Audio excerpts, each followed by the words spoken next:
దేవుని నామమున స్తోత్రాలు.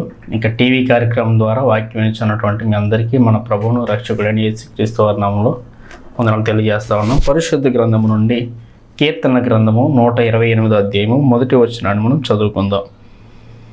యెహోవా యందు భయభక్తులు కలిగి ఆయన త్రోవల యందు నడుచువారందరూ ధన్యులు.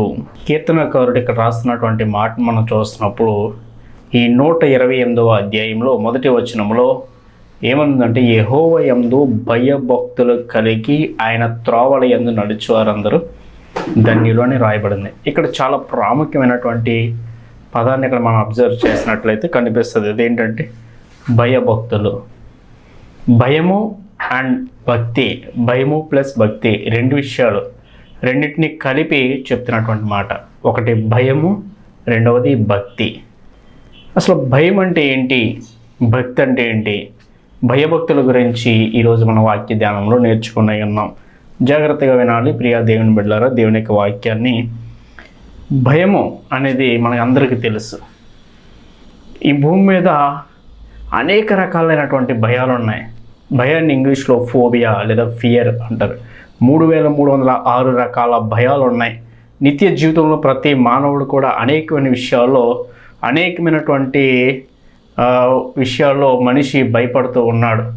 కొంతమందికి చీకటి అంటే భయం, కొంతమందికి గట్టిగా ఉరిమిందంటే భయం. పిల్లలు మనం చూస్తున్నప్పుడు ఏదైనా ఒక పాముని చూస్తే భయపడతారు, ఒక కుక్కను చూస్తే భయపడతారు. ఏదో చిన్న చిన్న విషయాలకి అనేకమైన భూమి మీద అనేక విషయాల్లో మనిషి ప్రతిరోజు భయపడినటువంటి వ్యక్తి ఎవరూ లేరు. ప్రతి ఒక్కరు కూడా ప్రతి విషయంలో అన్ని విషయాల్లో మనం భయపడుతూనే ఉన్నాం. అయితే ఇక్కడ వాక్యంలో ఎవరైతే దేవుని కొరకు దేవునికి భయపడతారో, యెహోవా యందు భయభక్తులు, యెహోవా యందు అంటే దేవుని యందలి భయము, దేవుని ఎడల భక్తి. మొట్టమొదట దేవుని ఎడల భయం అనేది ఉంటేనే భక్తి అనేది చేయగలం. భక్తి చేయాలంటే ముందు భయం అనేది ఉండాలి. దేవుడు అంటే భయం ఉండాలి. ఎందుకు దేవుడు అంటే భయం ఉండాలి అంటే, అసలు సృష్టి ఆరంభంలో దేవుడు ఆదాము అవ్వను సృష్టించిన తర్వాత సాతాను యొక్క ప్రమేయంతో అవ్వ తదుపరి ఆదాము కూడా దేవుని దృష్టిలో అవిధేయులైపోయినటువంటి సమయంలో దేవుడు ఆ విషయాన్ని గ్రహించి తోటకు వచ్చినటువంటి సమయంలో వారు దాక్కుంటారు. ఎందుకంటే అప్పుడు వాళ్ళు చేసినటువంటి అవిధేయత, వాళ్ళు వేసినటువంటి ఆ రాంగ్ స్టెప్ వల్ల వాళ్ళు ఏం చేస్తారంటే భయపడి దాక్కున్నట్లుగా మనం చూస్తాం. మొట్టమొదటిగా ఈ భూమి మీద భయపడినటువంటి వ్యక్తులు వాళ్ళే. మొట్టమొదటిగా భయపడినటువంటి సందర్భం అదే. సాధారణంగా తండ్రి దగ్గర బిడ్డలు భయపడాల్సినటువంటి పని లేదు. తండ్రి తమ బిడ్డలను, ఎందుకంటే తండ్రి దేవుడు ప్రేమిస్తాడు, ఆయన శత్రువు కాదు. మరి ఎందుకు ఈ భయము అంటే, ఎప్పుడైతే పిల్లలు పొరపాటు చేస్తారో, ఎప్పుడైతే పిల్లలు ఏదైనా తప్పు చేస్తారో, లేదంటే ఏదైనా మరి ఇంటిలో ఏదైనా ఒక వస్తువు పాడు చేసినా, లేదంటే డబ్బులు మరి తీసుకెళ్ళినా తండ్రికి తల్లికి భయపడుతూ ఉంటారు. తెలియక చేసినటువంటి పొరపాట్లు, అమ్మమ్మ డాడీ కొడతాడు, మా మమ్మీ తిడుతుందని వాళ్ళు ఎందుకు భయపడుతున్నారంటే వాళ్ళు మిస్టేక్ చేశారనేటువంటి విషయం వాళ్ళకు కూడా అర్థమవుతుంది. అలాగనే ఆదాము అవ్వలు వాళ్ళు చేసిన అవిధేయత వల్ల అయ్యో అని చెప్పి వాళ్ళు భయపడి వాళ్ళు మరి దాక్కున్నట్లుగా మనం చూస్తున్నాం. ఇలాగ ఈనాడు యావత్తు మానవ జాతి భయంతో నిండిపోయింది దేవుని. అయితే ప్రియులారా, ఇక్కడ గమనించండి, ఒక విషయం చెప్తున్నాను. యెహోవా యందు, దేవుని యందు భయభక్తులు కలిగి ఉంటేనే నీవు దేవునికి ఎవరైతే భయపడతారో వాళ్ళు ఈ భూమి మీద ఎవరికి దేనికి కూడా భయపడాల్సినటువంటి పని లేదు. ఏ విషయంలో కూడా ఎవరికి జాడాల్సినటువంటి భయం లేదు. ఒక్క దేవునికి నువ్వు భయపడితే. లేదంటే మాత్రం ఈ భూమి మీద అన్ని విషయాల్లో అన్ని పరిస్థితులకు అనేకులకు నువ్వు భయపడుతూనే బ్రతకాల్సి వస్తుంది. అదే నువ్వు దేవునికి అయితే ఎప్పుడైతే భయపడి జీవిస్తావో అప్పటికే భూమి మీద ఎవరికి కూడా నువ్వు భయపడాల్సినటువంటి అవసరం లేదు. నిర్ణయం నీదే. నువ్వు దేవుని ఎందుకు భయం కలిగి ఉంటే నువ్వు భక్తి చేయగలవు. ప్రియులారా, భక్తి అంటే గమనించండి, భక్తి అనేటువంటి విషయాన్ని మనం చూస్తున్నప్పుడు ఎప్పుడైతే దేవునికి మనం భయపడతామో భక్తి అనేది చేయగలం. అవును ప్రియులారా. ఎందుకంటే భక్తి అంటే ఏంటంటే దేవుడు నీకు ఏమైతే చెప్పాడో అది చేయటమే భక్తి. దేవుడు తన వాక్కు ద్వారా నీకు ఏదైతే ప్రకటిస్తున్నాడో ఆ విధంగా నడుచుకోవడమే భక్తి. వాక్యానికి అనుకూలంగా నిన్ను నువ్వు మలుచుకోవడమే భక్తి. వాక్యానికి లోబడి బ్రతకటమే భక్తి. దేవుని సేవకులకు వాక్యానికి విధేయత చూపించటమే భక్తి. దేవునికి ఏమైతే బోధించాడో, దేవునికి ఏమైతే ప్రకటించాడో దానిని అనుసరించి ఆ వాక్యానికి అనుకూలంగా నిన్ను నీవు మలుచుకోవటమే భక్తి. భక్తి అంటే ఏదో ఆదివారం మీటింగ్ వెళ్తేనే భక్తి అనుకో. ప్రార్థన చేసేస్తున్నాం కదా భక్తి, 10 రూపాయలు కానుకేస్తున్నాం కదా భక్తి, అప్పుడప్పుడు పండగలకు వెళ్తున్నాం కదా, మీటింగ్లు చేసేస్తున్నాం కదా, అది కాదు భక్తి అంటే ప్రియులారా. అవన్నీ భక్తులు ఒక భాగం మాత్రమే. అసలు చేసిన భక్తి అంటే ఏంటంటే, ఒక్క మాటలో చెప్పాలంటే దేవుడు నీకు ఏమైతే బోధించాడో, దేవునికి ఏమైతే చెప్తున్నాడో అది చేయటమే భక్తి. ఆయనకి అనుకూలంగా, ఆయన వాక్కుకు అనుకూలంగా నిన్ను నువ్వు మలుచుకోవడమే భక్తి. అలా ఎవరైతే యెహోవా యందు భయము భక్తి రెండిటిని కలిపి చాలా క్లియర్గా దేవునికి వాక్యం సెలవిస్తూ ఉంది. భయము భక్తి, ఒక భయం గురించే మాట్లాడట్లేదు, లేదా ఒక భక్తి గురించే మాట్లాడట్లేదు. రెండు ప్రతి క్రైస్తవునికి, భూమి మీద ఉన్న ప్రతి క్రైస్తవునికి కూడా తన జీవితంలో రెండు కలిగి ఉండాలి. ఈ రెండు చాలా ప్రాముఖ్యం. ఒకటి భయము, రెండవది భక్తి. యెహోవా యందు భయభక్తులు కలిగి ఆయన త్రోవలు నడుచువారు ధన్యులు. ఎప్పుడైతే దేవునికి భయపడతామో, భక్తి చేస్తే, ఎప్పుడైతే భక్తి చేయటం అంటే ఆయన త్రోవలు నడవటమే, ఆయన చెప్పింది చేయటమే భక్తి. కాబట్టి యెహోవా యందు భయభక్తులు కలిగి ఆయన త్రోవలు యందు నడుచువారు ధన్యులని దేవునికి వాక్యం సెలవిస్తూ ఉంది. ఇంకా మనం చూస్తున్నప్పుడు సమూయేలు మొదటి గ్రంథము 12వ అధ్యాయాన్ని మనం చదువుతున్నప్పుడు, ఆయన మీ కొరకు ఎన్ని గొప్ప కార్యములను చేసినో అది మీరు తలంచుకొని మీరు యెహోవా యందు భయభక్తులు కలిగి నిష్కపటులై పూర్ణ హృదయముతో ఆయనను సేవించుట ఆవశ్యకము అని రాస్తున్నాడు ఇక్కడ భక్తుడు. చాలా క్లియర్గా ఉంది ఇక్కడ చూడండి. ఆయన మీ కొరకు ఎన్ని గొప్ప కార్యములను చేసినో అది మీరు తలంచుకొని. నిజమే, దేవుడు మీ జీవితంలో ఎన్నో మేలు చేస్తాడు, ఎన్నో ఆశ్చర్యకరాలు, ఎన్నో అద్భుతాలు మీ జీవితంలో, నీ జీవితంలో, నా జీవితంలో దేవుడు ఎన్నో మేలు చేశాడు. భక్తి విషయంలో మనం ఏం చేయాలంటే, దేవుడు చేసినటువంటి మేలులను మనం జ్ఞాపకం చేసుకోవాలి. ఆయన చేసినటువంటి ఆశ్చర్య కార్యాలు మనం జ్ఞాపకం చేసుకుని అవి మనం తలంచుకుంటూ మనం ఏం చేయాలంటే, యెహోవా యందు భయభక్తులు కలిగి నిష్కపటులై పూర్ణ హృదయముతో ఆయనను సేవించుట ఆవశ్యకము. పూర్ణ హృదయముతో దేవుణ్ణి సేవించేవారు ఉండాలి.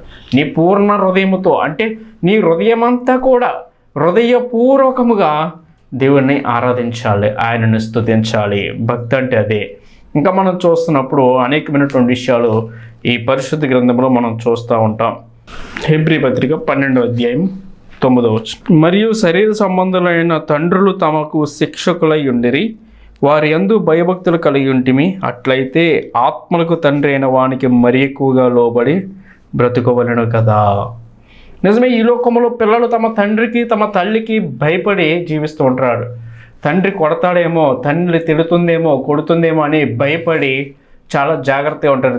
తల్లిదండ్రులు ఎప్పుడైతే తమ బిడ్డలని భయం చెప్తారో, లేదంటే వాళ్ళు దండిస్తారో, కొడతారో, అది వాళ్ళకి ఎంతో మేలుకరంగా ఉంటుంది. ఎందుకంటే వాళ్ళు ఏదైనా పొరపాటు, లేదంటే ఏదైనా ఒక అవిధేయతకు పాల్పడాలన్నా కూడా మా డాడీ తిడతాడు, మా మమ్మీ తిడుతుంది, అమ్మో ఈ పని నేను చేయకూడదు, ఇలా ఉండకూడదు, ఇలా అల్లరి చేయకూడదు అని భయపడతారు.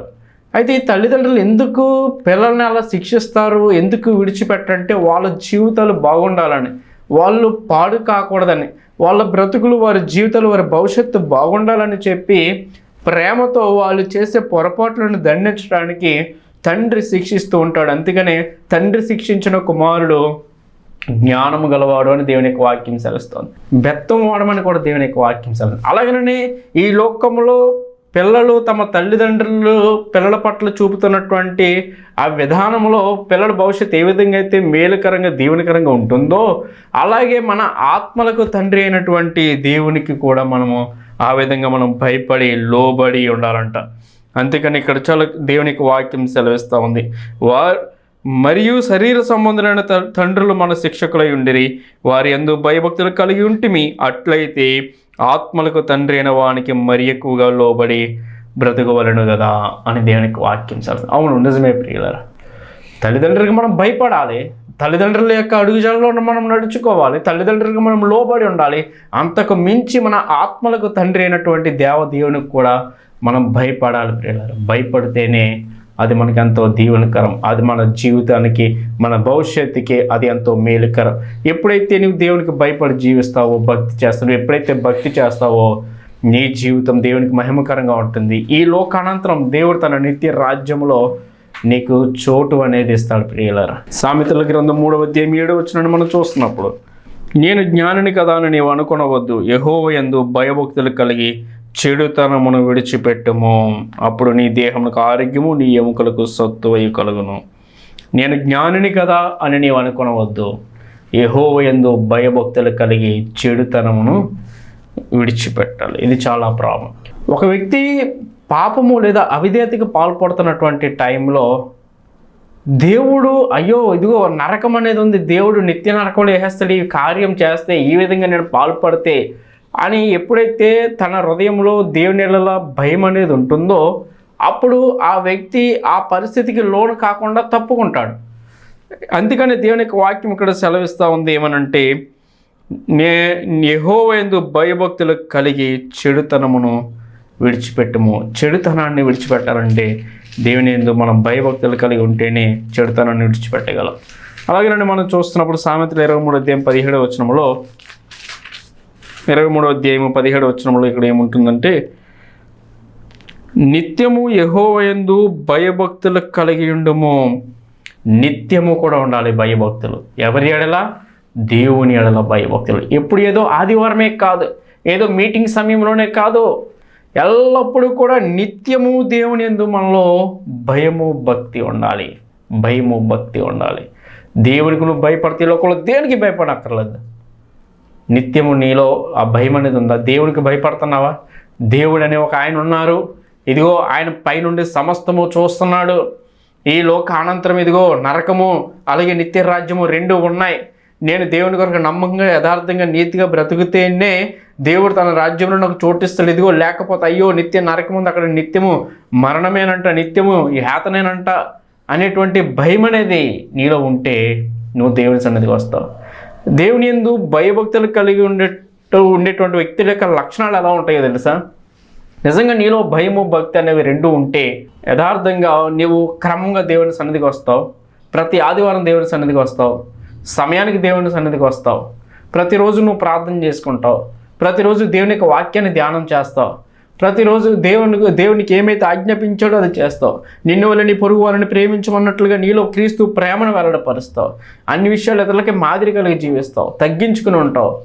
దేవుని వాక్యము నీలో ఉంటుంది, వాక్యానికి అనుకూలంగా మారుతావు. భక్తి అంటే నీలో భక్తి లక్షణాలు అంటే అవే. కాబట్టి ఇక్కడ సామెతల గ్రంథకర్త రాస్తున్నటువంటి ఈ మాటను మనం చూస్తున్నప్పుడు 23వ అధ్యాయం 17వ వచనంలో ఇక్కడ ఏమన్నాడంటే, నిత్యము యెహోవా యందు భయభక్తులు కలిగి ఇండుము. నిత్యము మనలో భయము భక్తి అనేది ఉండాలి. ప్రసంగిలో 5:7 ఏముంటుందంటే, ఇక్కడ అధికమైన స్వప్నములు నిష్ప్రయోజనము, నీ మట్టుకు నీవు దేవుని యందు భయభక్తులు కలిగము. ప్రసంగి జ్ఞాని అయిన సొలొమోను ప్రసంగి గ్రంథం రాస్తున్నటువంటి మాట, నీ మట్టుకు నీవు దేవుని యందు భయభక్తులు కలిగి ఉండము. నీ మట్టుకు నీవు.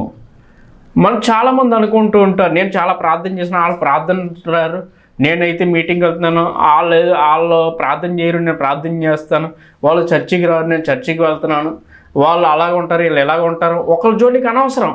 వాళ్ళు ఆలస్యంగా వచ్చారు, వాళ్ళు అప్పుడప్పుడు వస్తారు, నేనైతే ప్రతి వారం వెళ్తాను. నువ్వు వాళ్ళని బట్టి నువ్వు గర్వించొద్దు.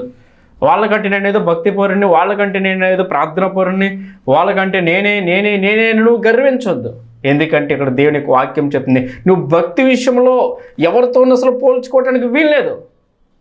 భక్తి విషయంలో నీ మట్టుకు నీవే, నీకు నీవే, నువ్వెవరితో కూడా పోల్చుకోవాల్సినటువంటి అవసరం లేదు, ఎవరితో కూడా నువ్వు కంపారిజన్ చేసుకోవాల్సినటువంటి అవసరం లేదు. కానీ అలా చేసుకోకూడదు. కానీ నీ మట్టుకు నీవు భయభక్తులు కలిగి. ఎందుకంటే ప్రియులారా గమనించండి, నీ హృదయాంతరంగం దేవునికి తెలుసు, నీ తలంపులు, నీ నడవడిక, నీ ప్రవర్తన, ఎవ్రీథింగ్ అని తెలుసు. నీ మట్టుకు నీవు దేవుని యందు భయము కలిగి భక్తి కలిగి జీవిస్తేనే దేవుడు నిన్ను బట్టి సంతోషిస్తాడు. నీ మట్టుకు నీవు. ఇక్కడ చాలా క్లియర్గా జ్ఞాని అని సొలొమోను తన జ్ఞానముతో రాస్తున్నటువంటి మాట, నీ మట్టుకు నీవు దేవుని యందు భయభక్తులు కలిగి ఇండుము. నీ మట్టుకు నీవు దేవుని యొక్క భయభక్తులు కలిగి ఉండుము. అంత మాత్రమే కాదు, 12వ అధ్యాయము 13వ వచనాన్ని మనం చూస్తున్నప్పుడు ప్రసంగి గ్రంథంలో ఇక్కడ ఇదంతయు వినిన తరువాత తేలిన ఫలితార్థం ఇదే, దేవుని యందు భయభక్తులు కలిగి ఉండి ఆయన కట్టడలను అనుసరించి నడుచుకొని చుండవలను, మానవ కోటికి ఇదే విధి. జ్ఞానముతో నిండు వృద్ధాప్యంలో తన చివరి టైంలో మహాజ్ఞాని అయినటువంటి సొలొమోను అన్నిటినీ అనుభవించిన తర్వాత, అన్నిటినీ చూసిన తర్వాత అనుభవంతో రాస్తున్నటువంటి మాట ఏంటంటే, ఈ లోకంలో ఉన్నదంతా కూడా వ్యర్థము వ్యర్థము వ్యర్థమని చెప్తూ, సూర్యుని కింద నరుడు ప్రయాస అంతా కూడా వ్యర్థమని చెప్తూ, ఈ లోకంలో ఏది శాశ్వతంగా ఇదంతా వృధానే, మన కష్టం నరుడు పడే ప్రయాస అంతా కూడా వ్యర్థమే అని చెప్తూ చివరిగా ఇక్కడ ఏం చెప్తున్నాడంటే, ప్రియులారా గమనించండి, చివరికి ఆయన ఇచ్చినటువంటి స్టేట్మెంట్ ఏంటంటే, దేవుని యందు భయభక్తులు కలిగి ఉండి ఆయన కట్టడలను అనుసరించి నడుచుచుండవలను, మానవ కోటికి ఇదే విధి. సమస్త మానవ కోటికి ఇదే విధి. ఇదంతా వినిన తర్వాత తేలినటువంటి ఫలితార్థం అంట, తన అనుభవంతో చెప్తున్నటువంటి మాట. అయితే గమనించండి, యెహోవా యందు ఎవరైతే భయభక్తులు కలిగి ఉంటారో దేవుడు వాళ్ళకి అనేకమైనటువంటి ఆశీర్వాదాలు, అనేకమైనటువంటి వాగ్దానాలు పరిశుద్ధ గ్రంథంలో రాయించాడు. భయము భక్తి రెండింటినీ కలిగి జీవిస్తున్నటువంటి క్రైస్తవులకి, ఆయన బిడ్డలకి ఆయన అనేకమైనటువంటి మేలులు, అనేకమైనటువంటి ఆశ్చర్య కార్యాలు, అనేకమైనటువంటి గొప్ప కార్యాలు పరిశుద్ధ గ్రంథంలో ఆయన వాగ్దానాలు చేసినట్లుగా మనం చూస్తాం. అనేకమైనటువంటి విషయాలు ఉన్నాయి ప్రియులారా. అవన్నీ మనం చూస్తున్నప్పుడు చాలా రెఫరెన్స్లు ఉన్నాయి పరిశుద్ధ గ్రంథంలో, అనేకమైనటువంటి వాక్య భాగాలు ఉన్నాయి పరిశుద్ధ గ్రంథంలో మనం చూస్తున్నప్పుడు. చూడండి, కీర్తన గ్రంథంలో దావీదు రాసినటువంటి కీర్తన 25:12 ఏమంటున్నాడంటే, యెహోవా యందు భయభక్తులు గలవాడెవడో వాడు కోరుకొనవలసిన మార్గము ఆయన వానికి బోధించును. నీ జీవితానికి, నీ భవిష్యత్తుకు ఒక మార్గాన్ని చూపిస్తాడు. నువ్వు ఎప్పుడైతే దేవుని యందు భయభక్తులు కలిగి జీవిస్తావో నీ ఫ్యూచర్ ఎలా ఉండాలో, ఒకవేళ నువ్వు అనుకోవచ్చు, ఏంటి నా భవిష్యత్తు, ఏంటి నా పరిస్థితి, నా ఇంకా సెటిల్ కాలేదు, నాకు జాబ్ లేదు, నాకు అది లేదు, ఇది లేదు, నా బ్రతుకుదేరు ఎలాగా, ఏంటని నువ్వు నిరుత్సాహపడుతున్నావేమో. నీవు దేవుని యందు భయము భక్తి రెండు కలిగి ఉంటే ఈనాడు చెప్తున్నాడు ప్రియులారా. గమనించండి, ఆయన ఏమంటున్నాడంటే ఇక్కడ, యెహోవా యందు భయభక్తులు గలవాడెవడో వాడు కోరుకోవలసిన మార్గమైన వానికి బోధించిన మార్గాన్ని బోధిస్తాడు. ఆయన నీకు ఒక మార్గాన్ని చూపిస్తాడు. అలాగే మనం ఇంకా చూస్తున్నప్పుడు 31 కీర్తన గ్రంథం 31:12 31వ అధ్యాయము 19వ వచనం, నీ యందు భయభక్తులు గల వారి నిమిత్తము నీవు దాచి ఉంచిన మేలు ఎంతో గొప్పది. ఎవరి యందు భయభక్తులు గలవారంటే, ఎవరైతే దేవుని యందు భయము భక్తి కలిగి ఉంటారో వారి ఎడల దేవుడు ఒక గొప్ప మేలును దాచించాడంట. ఒక గొప్ప మేలు ఏంటదన్నది మనం ఎక్స్పెక్ట్ చేయలేం. అది ఎలా ఉంటుందంటే, దేవుడు చేసే మేలు నీవు నేను ఊహించిన దానికంటే, తలంచిన దానికంటే, ఎక్స్పెక్ట్ చేసినటువంటి దానికంటే ఉన్నతంగానే ఉంటుంది దేవుడు చేసే మేలు. నిజమే ప్రియులారా, దేవుడు చేసే మేలు, దేవుడు చేసే అద్భుతాలు ఎలా ఉంటాయంటే మన ఊహలకు అందవు, మన తలంపులకు చిక్కవవి. అందుకనే నీ యందు భయభక్తులు గలవారి నిమిత్తం నీవు దాచించిన మేలు ఎంతో గొప్పదని చెప్పి దావీదు తన అనుభవంతో చెప్తున్నటువంటి మాట. ఎవరైతే దేవుని యందు భయభక్తులు కలిగి ఉంటారో వారి పట్ల దేవుడు అంటే గొప్ప మేలు దాచించాడని చెప్పి అక్కడ కీర్తనకారులు రాస్తున్నట్లుగా మనం చూస్తున్నాం. అంత మాత్రమే కాదు, 33వ అధ్యాయము 19వ వచనంలో మనం చూస్తున్నప్పుడు, కీర్తన గ్రంథంలోనే 33వ అధ్యాయం 19వ వచనంలో, యెహోవా దృష్టి ఆయన యందు భయభక్తులు గల వారి మీదను ఆయన కృప కొరకు కనిపెట్టు వారి మీదను నిలుచున్నదంట. ఎంత గొప్ప భాగ్యమో చూడండి. ఎవరైతే దేవుని దృష్టి అంట, ఆయన దృష్టి అంట, ఎవరైతే ఆయన యందు భయము భక్తి కలిగి జీవిస్తారో వారి మీద ఆయన కనుదృష్టి ఉంటుందంట. ఆయన కనుదృష్టి, అది ఎంత గొప్ప భాగ్యం. దేవుడు నిన్ను అబ్జర్వ్ చేస్తున్నాడు. నీ నడవడికి, నీ ప్రవర్తనని, నీ తీరుని, నీ పరిస్థితులని అన్నిటినీ కూడా దేవుడు పైనుండి ఆకాశము నుండి ఆయన అబ్జర్వ్ చేస్తూ ఉంటాడు, గమనిస్తూ ఉంటాడు. ఆయన చూస్తూ ఉంటాడు. నిన్నేం విడిచిపెట్టట్లేదు ఆయన. నువ్వు ఎటు వెళ్తున్నావో, నువ్వు ఎలా నడుస్తున్నావో, నీ జీవిత విధానం ఎలా ఉందో, నీ భవిష్యత్తు ఎలా ఉండాలో ఏంటో అని ఎవ్రీథింగ్ కూడా నీ పట్ల ఆయన ఒక బాధ్యతను కలిగి ఉన్నాడు.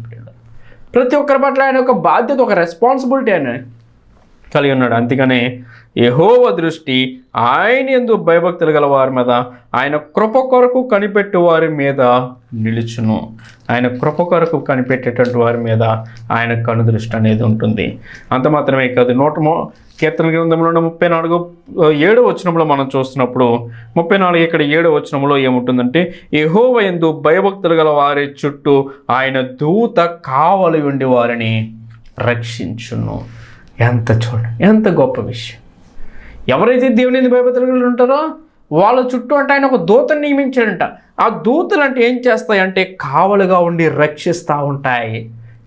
నీ జీవిత విధానంలో, నీ ప్రయాణంలో, నువ్వు చేసే పనిలో, నువ్వు ఎక్కడున్నా, ఏ పరిస్థితుల్లో నువ్వు వెళ్తున్నప్పటికీ కూడా నువ్వు దేవుని యందు భయభక్తులు కలిగి జీవించటం వలన దేవుడు నీకు ఒక దూతను నియమించాడు. ఆ దూత నిన్ను కాపాడి రక్షిస్తూ ఉంటుంది. ఇది అందరికీ కాదు, ఎవరైతే దేవుని భయభక్తులు కలిగి ఉంటారో వారి విషయంలో ఆయన తన దూతను నియమించి కావాలిగా ఉండి రక్షిస్తారంట. 34:9 వచనంలో మనం చూస్తున్నప్పుడు ఇక్కడ, యెహోవా భక్తులారా ఆయన యందు భయభక్తులు ఉంచుడి, ఆయన యందు భయభక్తులు ఉంచువానికి ఏమీ కొదువు లేదు, లోటేమీ లేదు, కొరత లేదు. దేవుడు అన్నీ ఇస్తాడు సమృద్ధిగా. అందుకనే కృత నిబంధనలు యేసుక్రీస్తు ప్రభు చెప్తారు కదా, ఏమి తిందుమా అని మీ దేవుని గుర్చేయనను, ఏమి త్రాగుదామా అని మీ ప్రాణం గుర్చేయనను, ఏం ధరించుకుందామని మీరు ఏ విషయంలో కూడా మీరు చింతించొద్దని చెప్పి మీకు ఏం కావాలో నాకు తెలుసు అన్నాడు. ఏమి తిందామా, ఏం త్రాగుదామా, ఏం ధరించుకుందామని ఈ విషయంలో మీకు చింతించాల్సిన పని లేదు, నీకు అక్కరగా ఉన్నవేవో నాకు తెలుసు అంటున్నాడు. కాబట్టి మొదట ఆయన రాజ్యాన్ని, ఆయన నీతిని వెతకమని యేసుక్రీస్తు ప్రభు బోధించినట్లుగా మనం చూస్తాం. అందుకని ఇక్కడ కీర్తనకారుడు కూడా ఇదే విషయాన్ని చెప్తున్నాడు. ఆయనను ఎవరైతే ఆయన యందు భయభక్తులు కలిగి జీవిస్తారో వాళ్ళకి ఏది కూడా కొదువు అనేది ఉండదు. అనిపించవచ్చు, కానీ కొదువు అనేది ఎప్పటికీ అది శాశ్వతం కాదు. దేవుడు ఎలాంటి పరిస్థితినైనా, ఎలాంటి ప్రతికూల పరిస్థితినైనా సరే దేవుడు చక్కపరిచి దేవునికి సమాధానాన్ని, విజయాన్ని, సమృద్ధిని, ఆశీర్వాదాన్ని, ఎవ్రీథింగ్ ఆయన ఇస్తాడు. ఎప్పుడైతే నువ్వు దేవుని యందు భయభక్తులు కలిగి ఉంటావో దేవుని జీవితంలో ఏది కొదువు లేకుండా చేస్తాడు.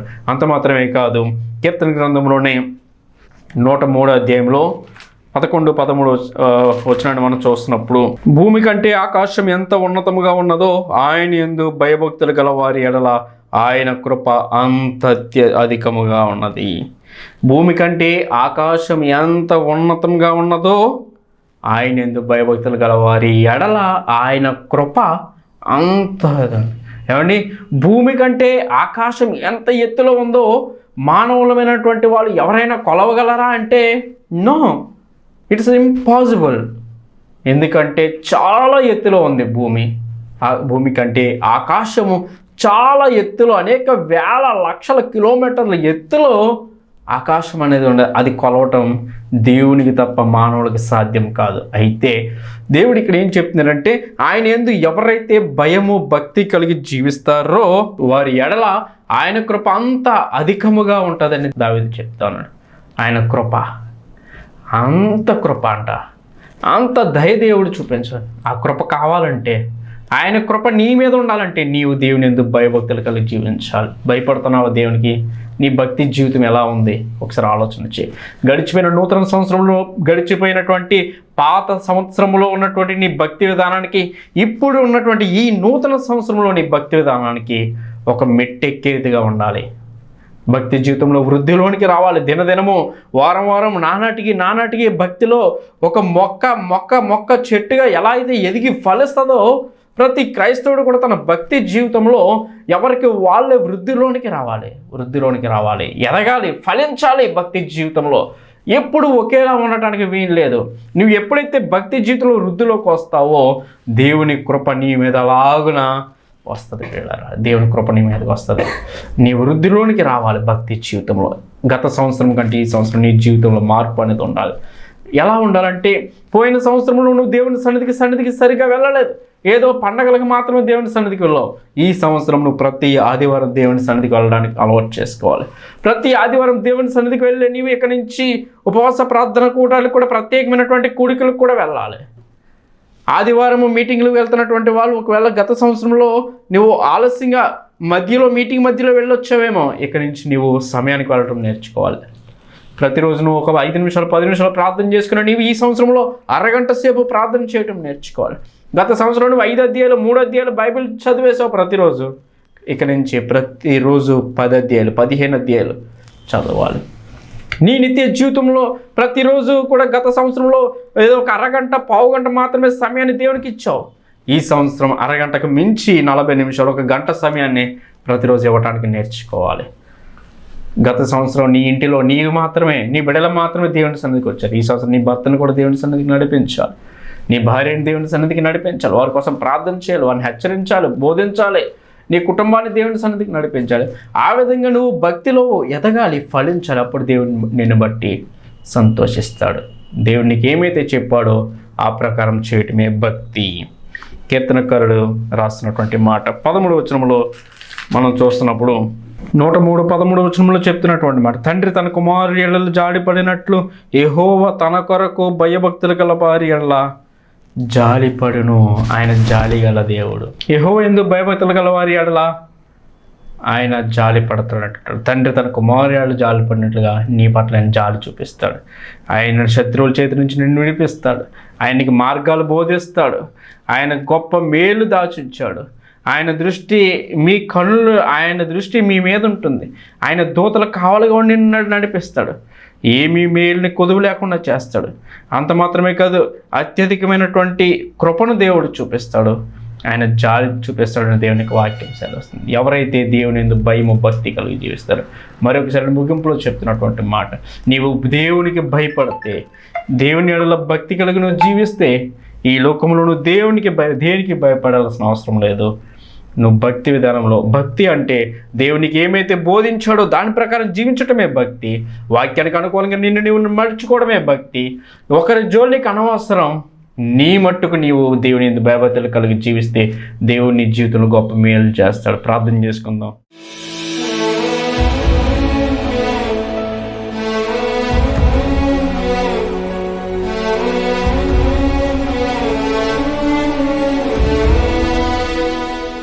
మహాపరిశుద్ధుడు, ప్రేమగల మా తండ్రి దేవా, నీ పరిశుద్ధుడు నామమును బట్టి మీకు స్తోత్రాలు. యెహోవా యందు భయభక్తులు కలిగిన త్రోవలను నడిచేవారు ధన్యులని వాక్యం సెలవిస్తుంది. మీ ఎడల భయము భక్తి మాకు నేర్పించండి. నిజమేనైనా ఈ లోకంలో అనేకమైనటువంటి విషయాలు మేము భయపడుతూనే ఉన్నాం. కానీ దేవా ప్రభువా, నీ యందు భయభక్తులు కలిగి జీవించే జీవితం నాకు వాక్యం అందరైతే వాక్యం విన్నారో వారిలోనైనా భక్తి వృద్ధిలోనికి రావడానికి సహాయం చేయండి. మీ యందు భయము భక్తి నాయన కలిగి నువ్వు దాచించినటువంటి మేలులు, వాగ్దానాలు, ఆశీర్వాదాలు మా జీవితంలో చూసే భాగ్యం దయచేయండి. వాక్యం విన్న నీ ప్రియబిడ్డల హృదయాల్లో ఫలింపచేయండి. వాక్యానికి అనుకూలంగా నీకు మహిమకరంగా మమ్మల్ని మేము మలుచుకోవడానికి సహాయం చేయండి. నూతనమైనటువంటి భక్తి విధానాన్ని మాకు నేర్పించి ఈ దేవా, నీ ప్రియబిడ్డలందరినీ ఆశీర్వదించిన వారి కుటుంబాల్లో సమాధానం దయచేయండి, నెమ్మది దయచేయండి. దేవా, కుటుంబాలను ఆశీర్వదించి దీవించమని సహాయం చేయమని యేసుక్రీస్తు నామమున అడిగి వేడుకొనుచున్నాను మా పరమ తండ్రి. ఆమేన్. అందరికి వందనాలు. Thank you all. God bless you all.